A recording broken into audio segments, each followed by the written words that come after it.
Ladies, gentlemen, and arisen of all ages, in the week or so since Tokyo Game Show, a lot has been going on surrounding Dragons Dogma 2. Specifically, we are just learning a ton of information due to the fact that there was an early demo of the game that was playable at the event, and also a separate event was held where some people and game journalists as well were invited to the studios over in California to play a bit too. As a result, there have been just multiple hours worth of footage being uploaded of people just actively playing Dragons Dogma 2, from which we can learn quite a bit about the game and what's changed since the original. Granted, it's the same section of the game being repeated by different people over and over again, but every player does something different than the others, and so we learn something new when that happens. With that said, I'm going to go over a bunch of things that I saw, sort of in the order of importance to the experience as a whole. Probably the most overarching change, and one that is important to mention as it will change the terminology we use talking about certain things going forward, is that stagger and knockdown from the first game seem to have been just sort of coalesced into one singular concept and one stat, rather than being separate things. As we can see from some stats on armor and weapons, so as a result, if I say knockdown, I do also mean stagger, as I'm just trying to adjust my vocabulary to match this change.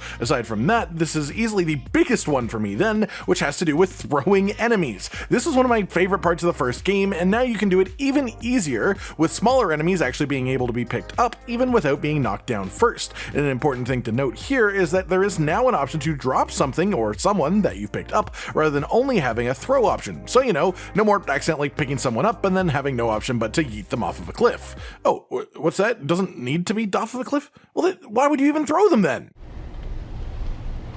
Why are you the way that you are?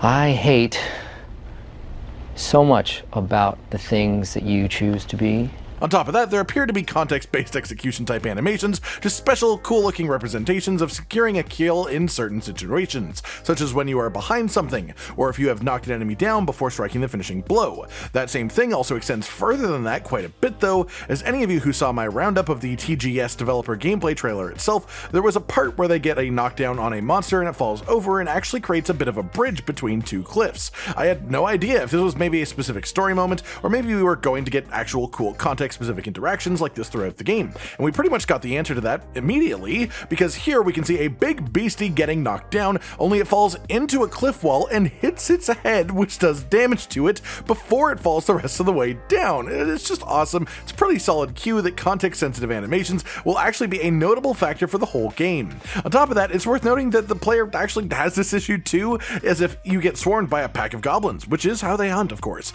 and they get a knockdown against you while you are near a wall, you can actually just fall into the wall and bonk your own face into it too, which is, it's just genuinely hilarious that this is a thing. This is the type of specific mechanic that makes me just fall in love with a game. Past this, we have the addition of what seems to be some sort of camp system to the game, where you can set up and rest if you'd like to. This is a really big deal, honestly. Players of the first game may well remember the loss bar mechanic, where a certain percentage of your health bar, once you lost it, would not be recoverable with any items or any spells until you rest, which in that game meant going back to a town somewhere to find a bed. But now in this game, it seems to be doable even out in the wilderness by setting up a camp, which will likely make it much more stomachable as a mechanic, being something to keep an eye on, but not something that actually is annoying.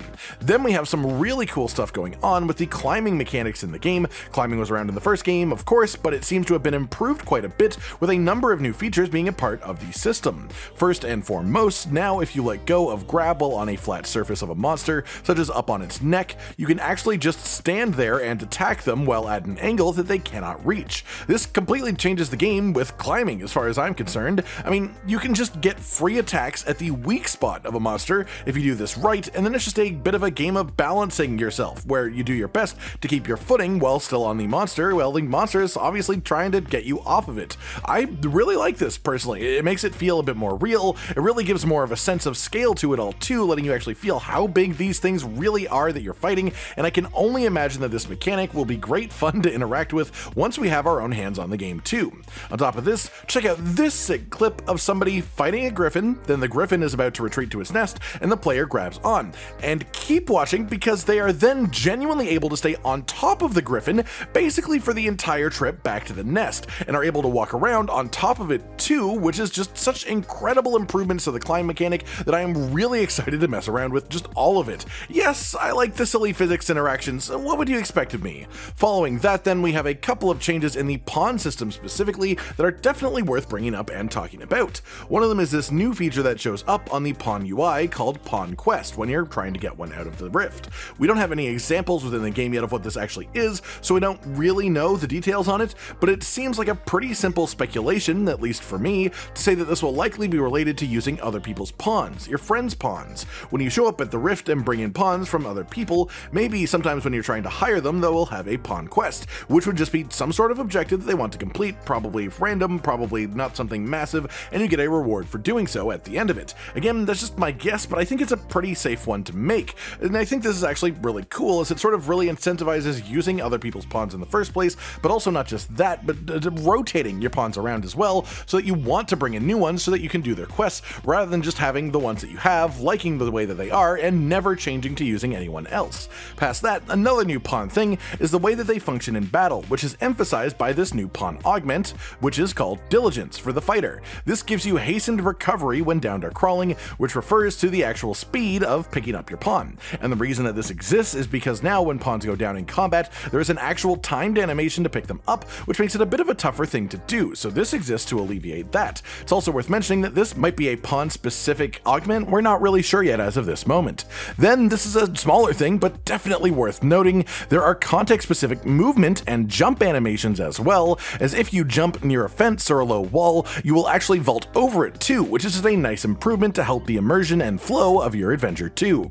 Then we've got a couple more things. One is just the absolute confirmation that players can be beast-ren in this game rather than only being able to be humans. We had it all but confirmed before, but now we literally have beast-ren players running around, so yeah, that's worth noting for sure. And then finally, apparently all enemies in this game have friendly fire, as opposed to the first game where the vast majority of enemies didn't, only a few specific types of enemies did have friendly fire, so there is now a lot more ways that you can just sort of mess around with the AI. You'll be able to do that in this game and just try and kill them in silly ways, maybe even trying to make them just shoot each other constantly, which again, yeah, that's just the sort of thing that I loved about the original game. So more of this is great. More things that just make sense are great, and ways to mess around with the world around you, the AI, the monsters, everything. And it definitely just makes me excited to see even more from this game. That is all of the important new stuff that I've seen myself then, everyone. I hope you've enjoyed the new information that we found out. Let me know if you caught anything in any footage that you've seen that I've missed down in the comments below. And of course, as more information comes out about this game,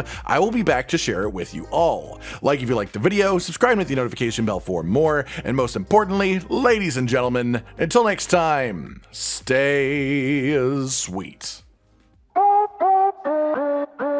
Josh, Cotton, and Hollow with the videos, dropping the humor like a hammer on your tippy toes, bringing entertainment on a daily arrangement to take our insanity and turn it into entertainment. Yes, I said entertainment twice, to reiterate that it is nice to look into your faces on a mostly daily basis when you let us in your homes to make the whole world a stage. Goodbye.